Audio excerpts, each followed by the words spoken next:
हरि ओम। चलिए दोस्तों, संगम नगरी प्रयागराज जहां आयोजित हो रहा है महाकुंभ 2025, आत्मा की शुद्धि और मोक्ष की प्राप्ति के लिए जाना जाता है महाकुंभ। कुंभ का पवित्र त्योहार हर तीसरे वर्ष हरिद्वार, प्रयागराज, उज्जैन और नासिक में आयोजित होता है। उसके बाद प्रत्येक 12 वर्ष में एक पूर्ण कुंभ का आयोजन होता है और 12 पूर्ण कुंभ के बाद अर्थात 144 वर्ष पर महाकुंभ का आयोजन होता है। तो कितना महान पर्व है ये हम भारतीयों के लिए। इस वर्ष यह महाकुंभ जो कि 144 वर्षों बाद आ रहा है, 13 जनवरी 2025 से लेकर 26 फरवरी 2025 तक रहेगा।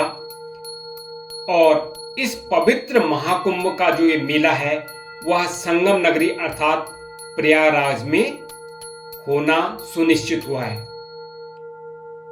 इन पवित्र कुंभ मेलों का आयोजन राशि के अनुसार ही होता है। ऐसा नहीं है कि कहीं पर भी आयोजित किया जाए। कैसे?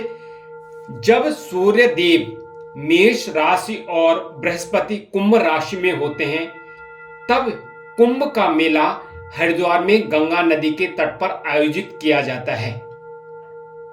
दूसरा, जब बृहस्पति वृषभ राशि और भगवान सूर्यदेव मकर राशि में होते हैं तब कुंभ का मेला संगम नगरी अर्थात गंगा, यमुना और सरस्वती नदी के तट पर अर्थात प्रयागराज में आयोजित किया जाता है।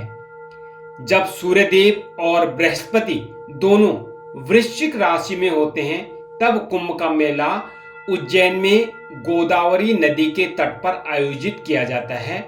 और जब बृहस्पति और सूर्यदेव दोनों ही सिंह राशि में स्थित होते हैं तो कुंभ मेले का आयोजन क्षिप्रा नदी के तट अर्थात नासिक में आयोजित किया जाता है। और उस वर्ष को सिंहस्थ कुंभ कहा जाता है। उस कुंभ का आयोजन कहां होता है? नासिक में होता है। सिंह राशि में होते हैं बृहस्पति और सूर्यदेव और इसको सिंहस्थ कुंभ कहा जाता है। इसकी भी बड़ी मान्यता है। ऐसा क्यों हुआ था? क्यों मनाया जाता है कुंभ?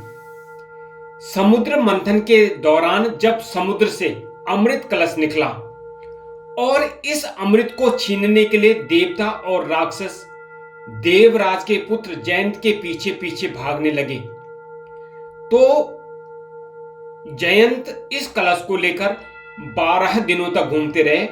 इनमें से ये 3 दिन हरिद्वार में रहे, 3 दिन प्रयागराज में रहे, 3 दिन उज्जैन में रहे और 3 दिन नासिक में रहे। अभी 3 दिन ऐसे छोटे छोटे आप कहोगे जी कैसे 3-3 दिन में पहुंच गए?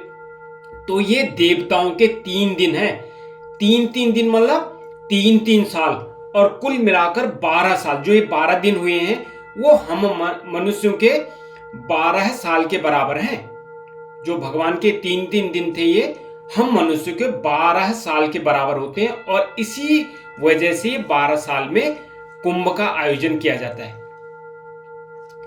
महाकुंभ में स्नान करने से, वैसे तो कुंभ में भी स्नान करने से, लेकिन महाकुंभ की और ज्यादा प्रमाणिकता और जो है उसकी सिद्धि होती है। महाकुंभ में स्नान करने से व्यक्ति के समस्त पापों का नाश हो जाता है। और इसमें शाही स्नान होते हैं। कुंभ का जो मेला होता है उसमें शाही स्नान होते हैं। शाही स्नान क्या होते हैं? असल में इसमें अखाड़े होते हैं और इनके साधु संत होते हैं और ये सबसे पहले स्नान करते हैं। इन्हीं को शाही स्नान कहते हैं। अब अभी मैंने अखाड़े कहा तो आदि शंकराचार्य जी के द्वारा 13 अखाड़ों का एक संगठन तैयार किया गया था जो हिंदू धर्म की रक्षा हेतु बनाया गया था। इनमें से 7 अखाड़े शैव सन्यासी संप्रदाय के हैं और बैरागी वैष्णव संप्रदाय और उदासीन संप्रदाय के 3-3 अखाड़े होते हैं। इस तरह ये 13 अखाड़े हैं। अभी कब कब आएंगे शाही स्नान? इस वाले में जो हमारा ये महाकुंभ लग रहा है प्रयागराज में, शाही स्नान जो है वो 14 जनवरी मकर संक्रांति को होगा पहला। दूसरा 29 जनवरी मौनी अमावस्या पर।